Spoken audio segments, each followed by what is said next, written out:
Bueno, en esta temporada cantamos muchas canciones, no muchos villancicos. Ya yo creo que los del Corte Inglés, yo no sé cómo aguantan, ¿no? Hora tras hora los peces en el río, ¿no? De verdad. Pero es parte de Navidades sin villancicos, como que los pondríamos nosotros mismos, ¿no? Si no los escuchásemos por ahí. Y en el libro de Lucas hay 4 canciones. En los primeros 2 libros, 4 canciones que todos hemos escuchado, sabemos cuáles son, pero a lo mejor no sabíamos que se cantaban, ¿no? Y pues el Magnificat, la de María, cuando ella dice alaba al Señor mi alma, eso tan bonito. Y esta mañana también, pues el de los pastores, digo, de los ángeles con los pastores, también el sacerdote viejito, ¿cómo se llamaba? No, Zacarías, vamos a ver hoy, el que cogió el bebé cuando estaba Ana y dijo, ahora puedo irme. Ay, qué bonito, ¿no? Entonces, pero hoy vamos a hablar de Zacarías y lo que él dijo, su profecía, su himno. Lucas 1:5. Si tienes tu Biblia, ¿por qué no lo abres? O enciéndelo. Y yo creo que también vamos a tener en la pantalla. Pero es bueno abrir tu Biblia y no perder esa costumbre, ¿no? El crack que hace, el ruido que hacen las páginas. Lucas 1:5, porque el mismo texto explica el contexto de la historia, ¿vale? Hubo en los días de Herodes, rey de Judea, cierto sacerdote llamado Zacarías, del pueblo de Abías, que tenía por mujer una de las hijas de Aarón que se llamaba Elisabet. Ambos eran justos delante de Dios y se conducían intachablemente en todos los mandamientos y preceptos del Señor. No tenían hijos porque Elisabet era estéril y ambos eran de edad avanzada. Versículo 13. Pero el ángel le dijo, no temas, Zacarías, porque tu petición ha sido oída y tu mujer Elisabet te dará a luz un hijo y lo llamarás Juan. Y tendrás gozo y alegría, y muchos se regocijarán por su nacimiento, porque él será grande delante del Señor. No beberá ni vino ni licor, y será lleno del Espíritu Santo aún desde el vientre de su madre. Y él hará volver a muchos de los hijos de Israel al Señor su Dios. Él irá delante de él en el espíritu y poder de Elías para hacer volver los corazones de los padres a los hijos y a los desobedientes a la actitud de los justos, a fin de preparar para el Señor un pueblo bien dispuesto. Ahora vemos que Zacarías no podía creerlo y esto es lo que pasó. Versículo 18. Entonces Zacarías dijo al ángel, ¿cómo podré saber esto? Porque yo soy anciano y mi mujer es de edad avanzada. Respondiendo el ángel le dijo, yo soy Gabriel, que estoy en la presencia de Dios y he sido enviado para hablarte y anunciarte estas buenas nuevas. Y he aquí, te quedarás mudo y no podrás hablar hasta el día en que todo esto acontezca, por cuanto no creíste mis palabras, las cuales se cumplirán a su debido tiempo. Y el pueblo estaba esperando a Zacarías y se extrañaba de su tardanza en el templo.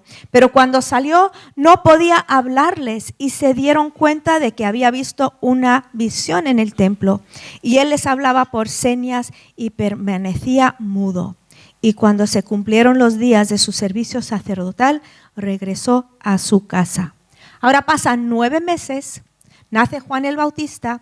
En el día de su circuncisión empieza a llamarle, los amigos empiezan a llamarles el mismo nombre que su padre, Zacarías, pero Zacarías les corrige y escribe su nombre, que su nombre era Juan. Y en ese momento pudo hablar y fue lleno del Espíritu Santo y profetizó. Voy a empezar en versículo 61. Y le dijeron, no hay nadie en tu familia que tenga ese nombre. Entonces preguntaban por señales al padre, cómo lo querían llamar. Y él pidió una tablilla y escribió lo siguiente, su nombre es Juan. Y todos se maravillaron. Al instante le fue abierta su boca y suelta su lengua y comenzó a hablar dando alabanza a Dios. Y vino temor sobre todos los que vivían a su alrededor. Y todas estas cosas se comentaban en toda la región montañosa de Judea. Y todos los que las oían las guardaban en su corazón, diciendo: ¿qué pues llegará a ser este niño? Porque la mano del Señor ciertamente estaba con él. Versículo 67. Y su padre Zacarías fue lleno del Espíritu Santo y profetizó diciendo: bendito sea el Señor Dios de Israel, porque nos ha visitado y ha efectuado redención para su pueblo, y nos ha levantado un cuerno de salvación en la casa de David su siervo, tal como lo anunció por boca de sus santos profetas desde los tiempos antiguos. Salvación de nuestros enemigos y de la mano de todos los que nos aborrecen, para mostrar misericordia a nuestros padres y para recordar su santo pacto, el juramento que hizo a nuestro padre Abraham. Concedernos que, librados de la mano de nuestros enemigos, les sirvamos sin temor, en santidad y justicia delante de él todos nuestros días. Y tu niño serás llamado profeta del Altísimo, porque irás delante del Señor para preparar sus caminos, para dar a su pueblo el conocimiento de la salvación por el perdón de sus pecados, por la entrañable misericordia de nuestro Dios, con que la aurora nos visitará desde lo alto, para dar luz a los que habitan en tinieblas y en sombra de muerte, para guiar nuestros pies en el camino de paz. Esta canción de Zacarías es como el enlace entre el Antiguo y el Nuevo Testamento. Verán, Zacarías había tenido 9 meses para pensar y meditar. Si no puedes hablar, ¿qué haces? Pues, era un hombre formado en las Escrituras. Cuando empieza a hablar, sus palabras reflejan, ¿no? Cuando él empieza a profetizar, reflejan su herencia del Antiguo Testamento. Esta canción, esta porción de escritura le llaman el Benedictus, la bendición. Y suena un poco como los salmos, un poco como los profetas, pero suena como antiguo, tiene ese sentido de Antiguo Testamento, ¿no? Y revela la profunda fe, la fe tan profunda del pueblo judío, que ellos tenían vísperas de la venida del Mesías, porque durante cientos de años el pueblo de Dios había estado esperando al Mesías y ahora había llegado el tiempo. Y vemos también un vistazo de la fe del pueblo de Israel en estas palabras que fueron dichas solo unos meses antes del nacimiento de Jesús. Revela lo que significaba la llegada de Jesús para los que tanto tiempo lo habían anhelado. Y aquí Zacarías, él habla primero de Jesús, de la venida de Jesús. Luego al final tiene unas palabras acerca también de su propio hijo que tenía en brazos. No, 9 meses de silencio. Entonces 9 meses de silencio fueron el resultado de la incredulidad de Zacarías y una llamada de atención de Dios. Pero él no perdió la fe. Él no dijo, mira lo que Dios me ha hecho. No, él no perdió la fe. Y Dios cambió todo eso en recompensa. Y probablemente durante los meses cuando no podía conversar ni con amigos, ni con su esposa, ni con familiares, empezó a entender lo que estaba pasando. Empezó a meditar en las Escrituras, empezó a pensar en lo que le había dicho el ángel Gabriel y empezó a entender muchas cosas. Cuando terminó el tiempo de silencio, volvió que lleno del Espíritu Santo, profetizando el Benedictus y lleno de entendimiento de lo que iba a pasar en el nacimiento de Jesús. A ver, él había entendido que Dios por fin visitaba su pueblo, que él llegaba a la escena, que él cumplía su promesa. 1000 años habían pasado desde el tiempo de David, que cuando David era rey, y 400 desde que el último profeta había dicho algo. Seguramente la gente se preguntaba, ¿y Dios qué? ¿Se ha olvidado de nosotros? ¿Qué va a pasar?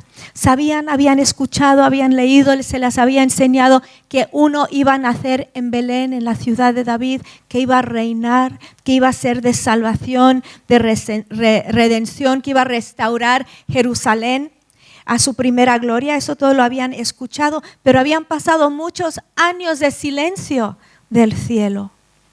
Durante los tiempos más difíciles, todavía seguía un grupito, un remanente de personas que creían que Dios había hecho pacto con ellos.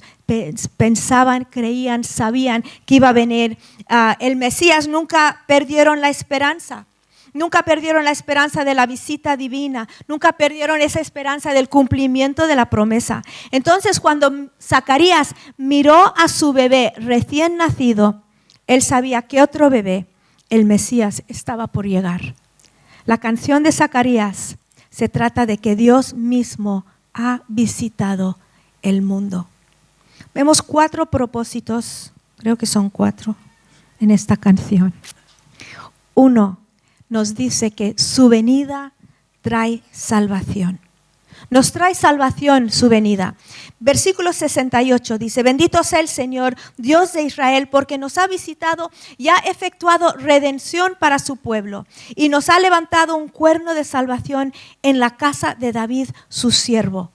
Entonces, 9 meses antes, Zacarías ni creía que él mismo iba a tener un bebé, que Dios no era capaz de contestar su oración. Y ahora está tan confiado en la venida del Mesías que hasta lo dice en tiempo pasado. Dice, porque Dios nos ha visitado. Una persona de fe ve las promesas de Dios como algo ya cumplido, como algo hecho ya. Si Dios te ha dicho, ya está hecho, piensas. Y así era como lo veía ya con tanta claridad Zacarías. Bendito sea el Señor Dios de Israel, porque nos ha visitado y ha efectuado redención para su pueblo. Durante siglos el pueblo de Israel había sido oprimido por enemigos, pero estaban esperando esa visitación. Y Él viene a redimir, decía Zacarías.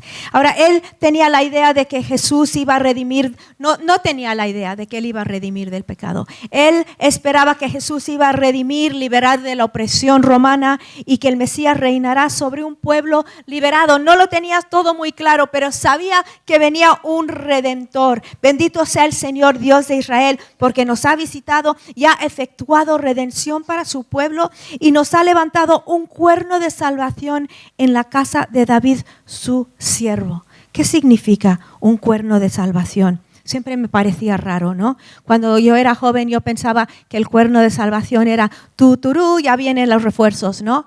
Y eso era como el cuerno de salvación. Yo sé un shofar, ¿no? Con los dibujos que nos enseñaban a nosotros en escuela dominical, que nuestros hijos se han librado de todos esos dibujos tan malos, ¿no? Pero eso es lo que yo me imaginaba, ¿no? Pero realmente es un arme de un buey salvaje. Este es el único pasaje donde se compara a Jesús como cuerno de salvación. Pero Zacarías estaba muy familiarizado con este término, esta imagen del Antiguo Testamento. Era un símbolo de fuerza, significaba victoria. Era una fuerza de salvación.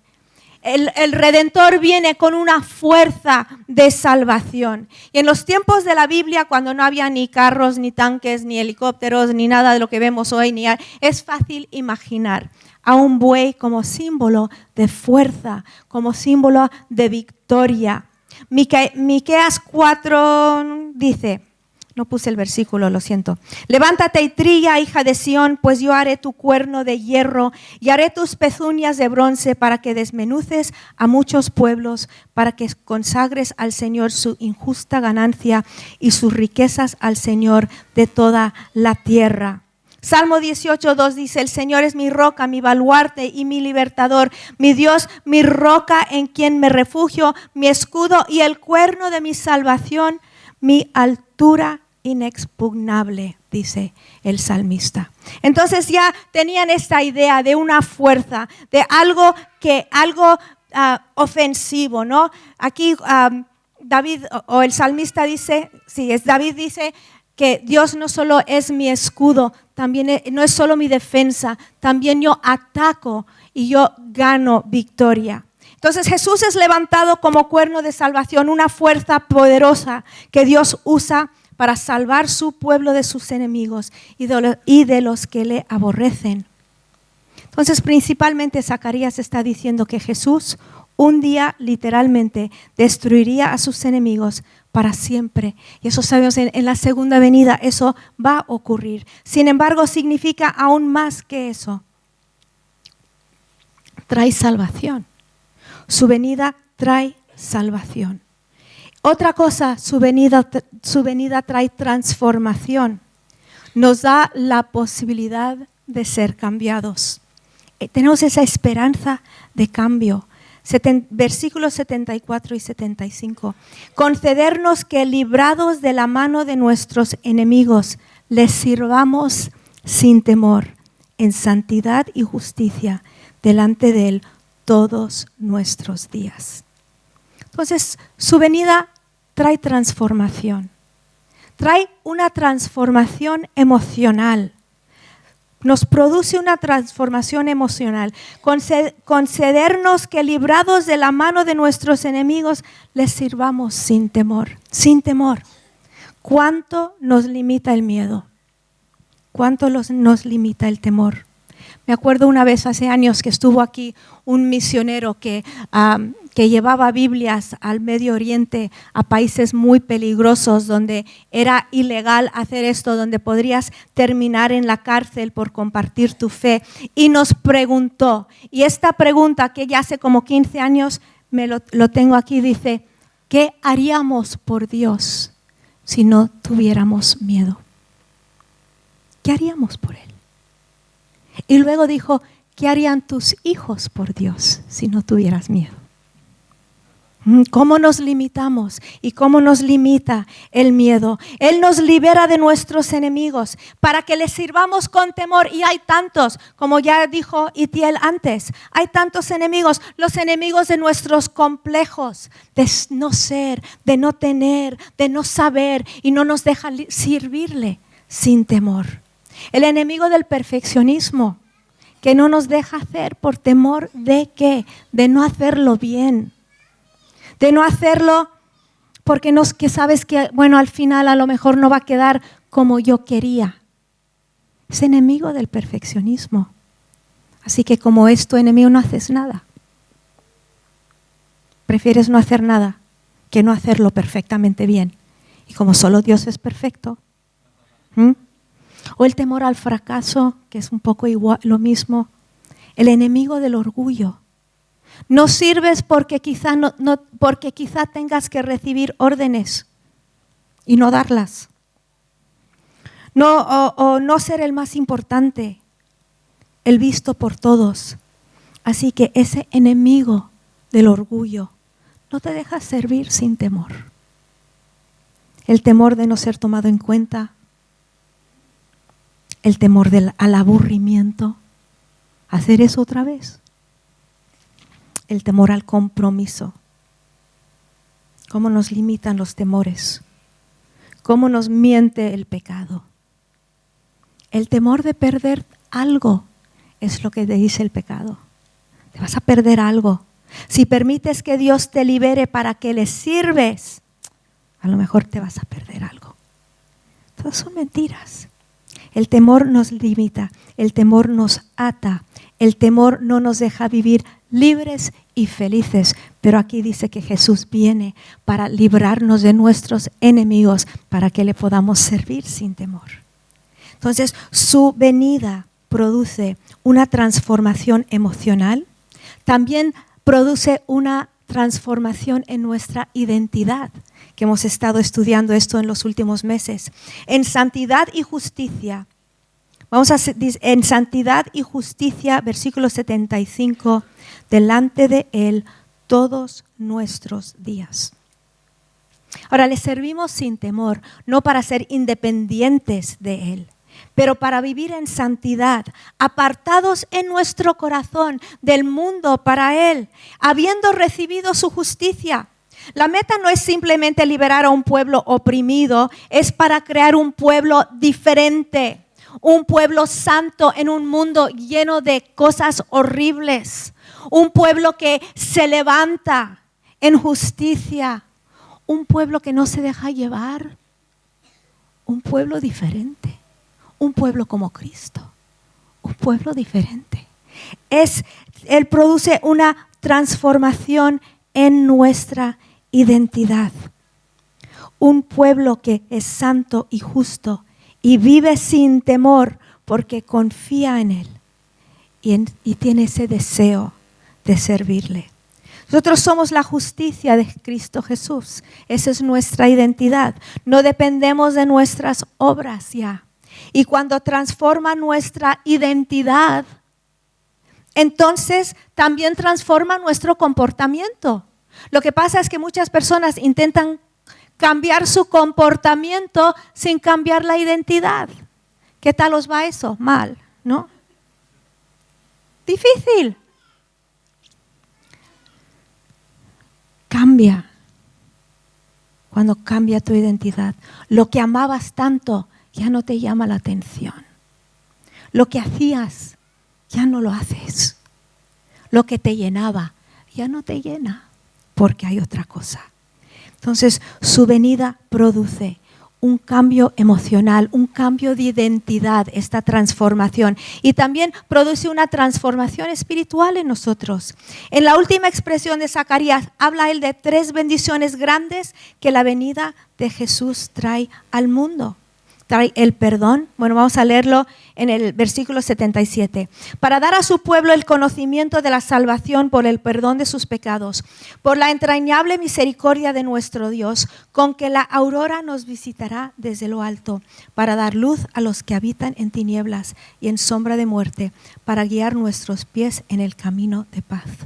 Entonces, ¿qué 3 cosas vemos aquí? El perdón para los que están condenados a la muerte, versículo 79.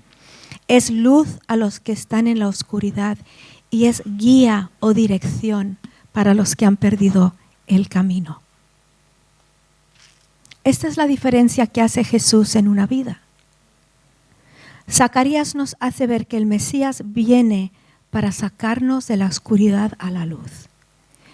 Su venida tiene un impacto en nosotros, un impacto de perdón, un impacto de luz, un impacto de claridad, perdón del pasado, luz en las tinieblas, dirección clara, en vez de deambular por la vida.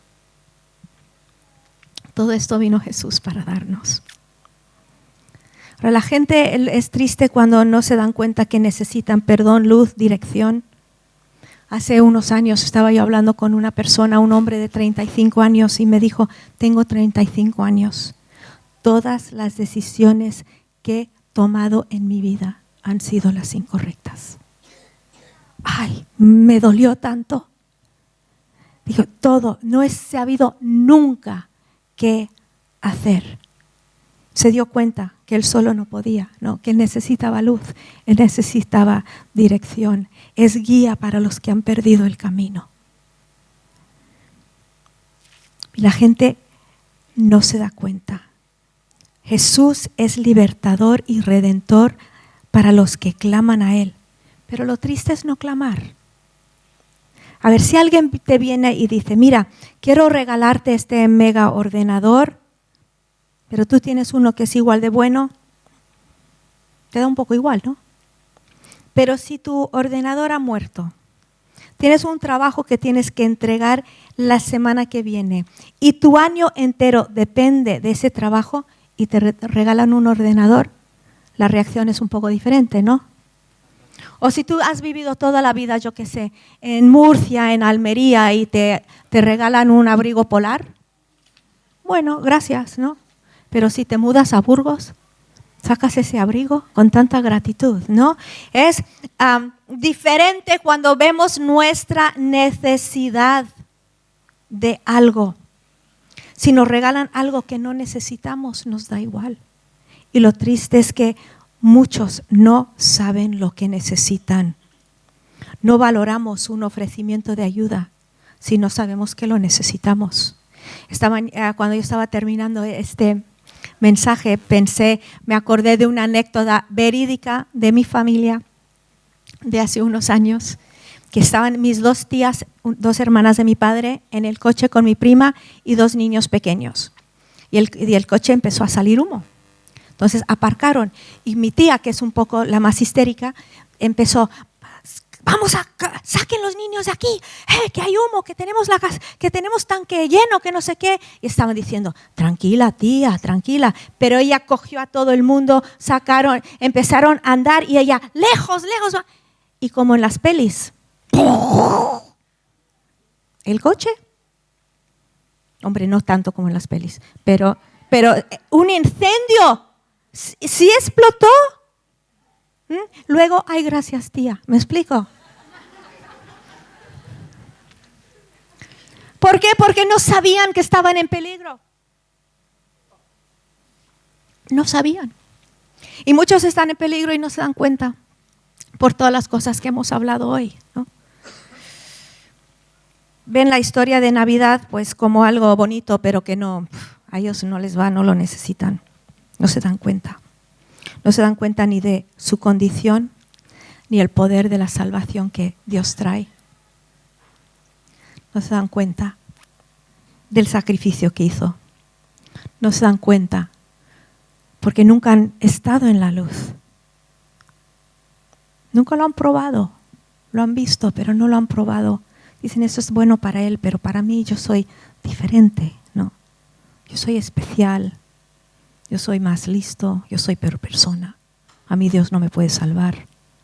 Esto a mí no me va. No sé, porque no saben. No saben su necesidad. No saben que su ordenador no sirve y el trabajo es para el pasado mañana. No saben que el coche está a punto de estallar. No saben. Jesús vino para que podamos vivir libres del temor, servirle con alegría. Vino para transformar nuestra vida día a día, año a año. Él vino para redimirnos.